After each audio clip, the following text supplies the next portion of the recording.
তাদের কন্টিনিউয়েশনের পক্ষে আলোচনা হচ্ছে। ইনাইট টু সিভিল পাওয়ার যেটা আছেন, কিন্তু তার সাথে সেটার সাথে আরপিওর সাথে সাংঘর্ষিক যেন না হয় সেই জিনিসটা আমরা লক্ষ্য করবো। আমি প্রথমেই বলে নিচ্ছি, আজকে সূচনা এটাকে একদম কনক্লুসিভ কোনো কিছু না, এটা তো ধারাবাহিকভাবে আরও আগাবে। কারণ এর সাথে আর একটা বড় জিনিস আছে, যেটা বাজেট। প্রত্যেকটা অর্গানাইজেশন, প্রত্যেকটা ইউনিটি একটা বাজেট, তাদের খরচ আছে, প্রশিক্ষণের সাথে প্রত্যেকটা সাথে খরচ আছে, সেগুলো আমাদেরকে দিবেন। আমরা এটা ইলেকশন বাজেটের সাথে যেটা সম্পর্কিত সেটা বাজেটটা করব। কেউ এখনো পর্যন্ত বাজেটের কথা বলেননি কত টাকা, কিন্তু সবাই বলেছেন বাজেট একটা ফ্যাক্টর। আবার আপনি যেটা বললেন সেটা, এখন এটা নিয়ে আরও ভবিষ্যতে যেটা আলোচনা যেটা করা হবে সেটা আমাদের কনসার্নগুলো, আমরা যেগুলো নিয়ে আলোচনা মূলত করতে চেয়েছিলাম, যে বিষয়গুলো আমি বললাম শুরুতেই, সেগুলোর ব্যাপারে আমরা দেখলাম যে সবাই মোটামুটিভাবে ওয়াকিবহাল এবং তাদের অভিজ্ঞতা থেকেই তারা এই জিনিসগুলোকে উত্তর দিয়েছেন। এ বিষয়ে আমি আপনাকে বলছি যে নির্বাচনের সময়সীমাটা আমাদের হচ্ছে তফসিল ঘোষণা থেকে, আমাদের এখতিয়ারাধীন হচ্ছে তফসিল ঘোষণা থেকে গেজেট প্রকাশ পর্যন্ত। আমাদের আলোচনার পরিমিতিটা এইটুকুতেই সীমিত ছিল, বাকিটুকু নিয়ে আমাদের আলোচনার এই মুহূর্তে সুযোগ নাই এবং আমরা করিও নাই।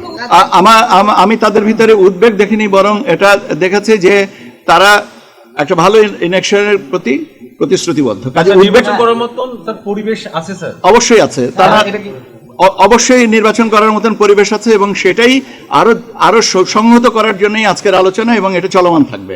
না, সব মিলিয়ে 2 লক্ষ না, আমি পুলিশের কথা বলেছি, আর্মি সেনাবাহিনীর কথা বলেছে 90,000 থেকে 1 লক্ষ।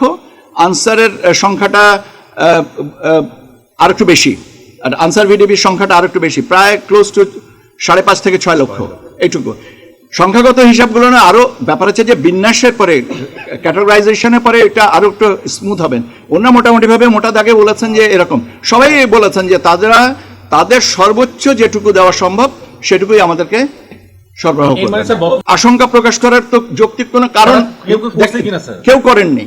আমি তো দ্বিতীয়বার এটা বললাম, তৃতীয়বারে বলছি, আশঙ্কা প্রকাশের কোনো কারণ এখানে ছিল না।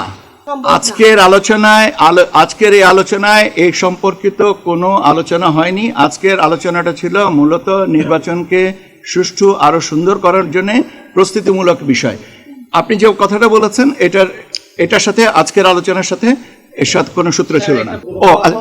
আচ্ছা, লুট হওয়া, ওনারা বলেছেন যে কিছু অস্ত্র এখনো পর্যন্ত 85% পর্যন্ত তারা রিকভারি করেছেন, আরো কিছু অস্ত্র এবং কিছু গোলাবারুদ এখনো পর্যন্ত আছে, কিন্তু প্রক্রিয়া চালু আছে, চলমান আছে। এটা বাজেটটা আমাদেরকে বলে, আমরা আরো তো পর্যায়ক্রমিক আলোচনা করব, একবারে বাজেটের কথাটা আসেনি, আমরা ধারাবাহিকভাবে আলোচনা করব। তখন আলোচনা করার পরে ফাইন টিউনিং করে যেটুকু বাজেট আসবে তখন করা যাবে। বাজেট তো একটা টেন্টেটিভ, বাজেট তো সবসময়ই থাকে, কিন্তু সেটা তো গ্রহণযোগ্য একটা বাজেটের ব্যবস্থাটা অর্থ বিভাগে পাঠিয়ে ব্যবস্থা করতে সময় লাগবে।